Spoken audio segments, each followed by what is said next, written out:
വചനവീഥിയിലൂടെ father ജെ.ബി. Puthur. വിശുദ്ധ മത്തായി രചിച്ച യേശുവിന്റെ സുവിശേഷം അധ്യായം 14 22 മുതൽ 33 വരെയുള്ള വാക്യങ്ങൾ. വെള്ളത്തിനു മീതെ നടക്കുന്നു. ജനസഞ്ചയത്തെ പിരിച്ചുവിടുമ്പോഴേക്കും തനിക്ക് മുൻപേ വഞ്ചിയിൽ കയറി മറുകരയ്ക്ക് പോകാൻ യേശു ശിഷ്യന്മാരെ നിർബന്ധിച്ചു.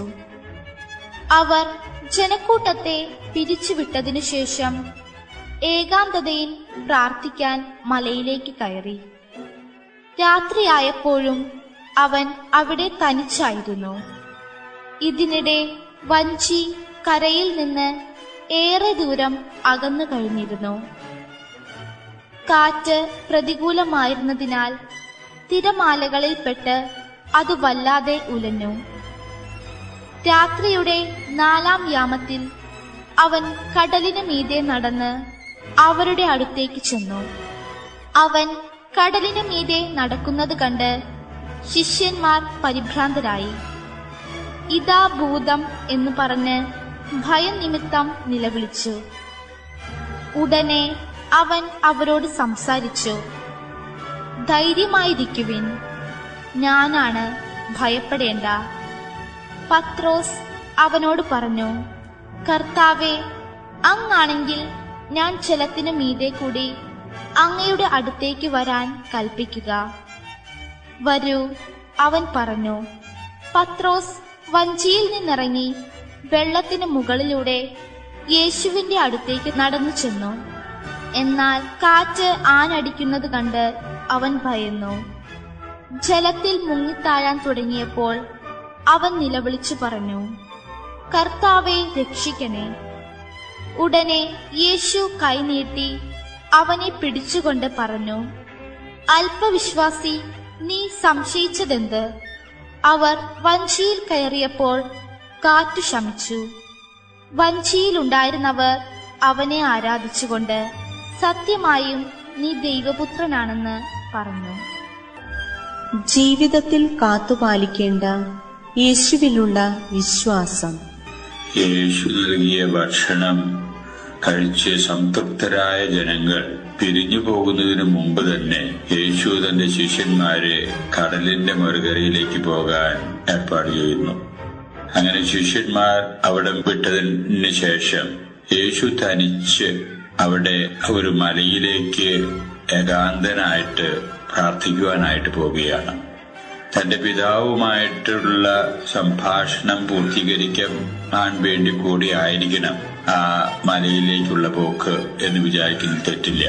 തന്റെ ജ്യേഷ്ഠ സഹോദരനും കൂടിയായിരുന്ന യോഹന്നാൻ ശിരച്ഛേദനം ചെയ്യപ്പെട്ടു എന്നുള്ള വാർത്ത അറിഞ്ഞുകൊണ്ടാണല്ലോ യേശു തനിച്ച് ആ വിജന പ്രദേശത്തേക്ക് വന്നത്. പിതാവുമായിട്ടുള്ള സംഭാഷണം പൂർത്തീകരിക്കാൻ സാധിക്കാതെ ജനങ്ങൾ ഒഴുകിയെത്തിയപ്പോഴാണ് അവരോട് യേശു സംസാരിക്കാൻ ഇടവന്നത്. അവര് സ്വയം പിരിഞ്ഞു പോയതിനു ശേഷം യേശു വീണ്ടും ആ പൂർത്തീകരിക്കപ്പെടാത്ത സംഭാഷണം പിതാവുമായിട്ട് പൂർത്തീകരിക്കുന്നതിനു വേണ്ടി കൂടെ ആയിരിക്കണം ഈ അവസരത്തിൽ മലയിലേക്ക് തനിച്ച് ഏകാഗിയായിട്ട് പോയത്. അവിടെ പിതാവുമായിട്ടുള്ള സംഭാഷണം പൂർത്തീകരിച്ചതിനു ശേഷം പെട്ടെന്ന് അന്തരീക്ഷത്തിൽ വലിയൊരു വ്യതിയാനം അനുഭവപ്പെടുകയാണ്. കാറ്റ് ശക്തമായിട്ട് വീശാൻ തുടങ്ങി. യേശുവിന്റെ മനസ്സിൽ വന്ന് കാണും, തന്റെ ശിഷ്യന്മാർ ഇപ്പോൾ നടുക്കടലിലായിരിക്കും എന്ന്. അവർ ബുദ്ധിമുട്ടുന്നുണ്ടാകും എന്നുള്ള ധാരണയോടുകൂടി തന്നെ ആകാം യേശു മലയിൽ നിന്ന് ഇറങ്ങി വരുന്നു.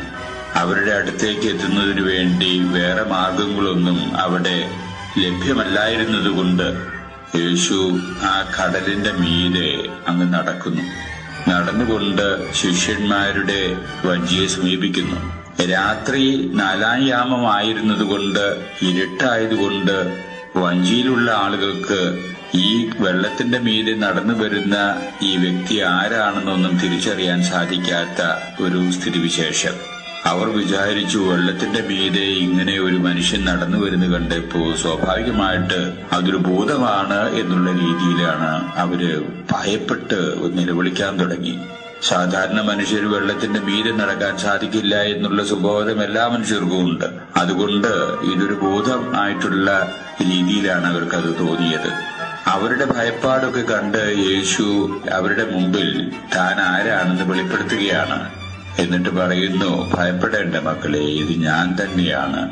യേശുവാണ് തങ്ങളെ സമീപിക്കുന്നത് എന്ന് മനസ്സിലാക്കിക്കൊണ്ട് വഞ്ചിയിലുണ്ടായിരുന്ന ശിമയോൻ പത്രോസിന്റെ ഉള്ളിലുള്ള ശിശുത്വത്തിന്റെ ഒരു കുസൃതിത്തരം എന്ന രീതിയിലെ പത്രോസിന് ഉടനെ തന്നെ യേശു നടക്കുന്ന മാതിരി തന്നെ വെള്ളത്തിന്റെ മീതെ നടക്കാൻ ഒരു ആഗ്രഹം.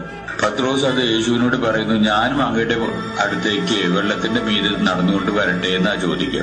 ബാലിശമായിട്ടുള്ള കുസൃതിത്തരത്തിലുള്ള ഒരു ചോദ്യമാണെന്ന് വിചാരിക്കാം. പക്ഷേ ആ ഹൃദയത്തിന്റെ നിർമ്മലത്വത്തിന്റെ അടിസ്ഥാനത്തിലുള്ള ഒരു ശിശുത്വത്തിന്റേതായിട്ടുള്ള പ്രകാശനമായിട്ട് വേണം അത് മനസ്സിലാക്കാൻ. അതിന് ഉത്തരമായിട്ട് യേശു പറയുന്നു, പോരെ, വെള്ളത്തിന്റെ മീതെ കൂടെ നടന്നു പോരെ. പത്രോസ് ഉടനെ തന്നെ വഞ്ചിയിൽ നിന്ന് കടലിലേക്ക് ഇറങ്ങുന്നു. പത്രോസ് വെള്ളത്തിന്റെ മീതെ യേശു നടക്കുന്ന മാതിരി തന്നെ നടക്കുന്നു. അഭിമാനമായി പത്രോസിന്. എന്തോ കാര്യം നടന്ന മാതിരിയുള്ളൊരു അനുഭവം. ആ അവസരത്തിൽ കാറ്റ് വളരെ ശക്തമായിട്ട് അടിക്കാൻ തുടങ്ങിയോടുകൂടിയിട്ട് പത്രോസിന്റെ മാനസിക ബലഹീനത പുറത്തു വരുന്നു. അവൻ സംശയിക്കാൻ തുടങ്ങി.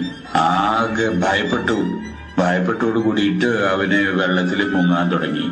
ആ അവസരത്തിൽ പത്രോസ് നിലവിളിക്കുന്നു, കർത്താവേ, ഞാൻ മുങ്ങി താവാൻ പോകുന്നു, എന്നെ രക്ഷിക്കണേ. ആ ശിശുത്വത്തിന്റേതായിട്ടുള്ള പ്രകടനം പത്രോസിൽ നമ്മൾ ഉടനീളം കാണാം.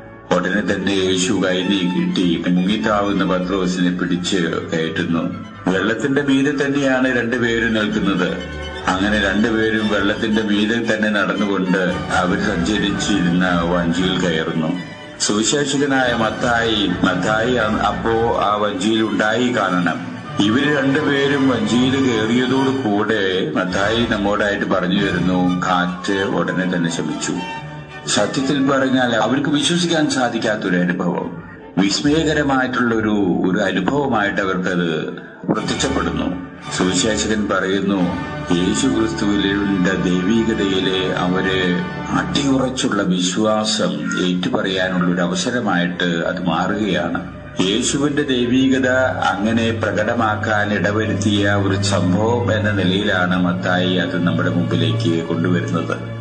വിശ്വാസത്തിൽ അവരെ പരിശീലിപ്പിക്കുന്ന യേശുവിന്റേതായിട്ടുള്ള രീതികള് അത്ഭുതാഹവും വിസ്മയവുമായിട്ടുള്ള രീതികളായിട്ട് വെറും മനുഷ്യരായി നമുക്ക് അനുഭവപ്പെടുന്നു. അങ്ങനെ പരിശീലിപ്പിക്കപ്പെട്ട യേശുവിന്റെ ശിഷ്യന്മാരാണ് യേശുവിന്റെ സഭയുടെ നേതൃത്വത്തിലേക്ക് നിയോഗിക്കപ്പെടുന്നത് എന്നുള്ളതാണ് സത്യം. അങ്ങനെ പരീക്ഷിക്കപ്പെട്ട വിശ്വാസത്തിൽ നിന്ന് നാമും പങ്കുപറ്റിയവരാണ്. ആ ശിഷ്യന്മാരിൽ ഒരുവനായ തോമാസിന്റെ അനുഭവത്തിൽ നിന്നാണ് നാം യേശുവിനെ തിരിച്ചറിയാനിടവരുന്നത്. ആ വിശ്വാസത്തിന്റെ ആഴങ്ങളും തനിമയും നമ്മുടെ ജീവിതത്തിലും നമുക്ക് ഉണ്ടാക്കാനുള്ള ബാധ്യത നമുക്കുണ്ട് എന്നുള്ള യാഥാർത്ഥ്യം മനസ്സിലാക്കി ജീവിക്കാൻ ശ്രമിക്കാം.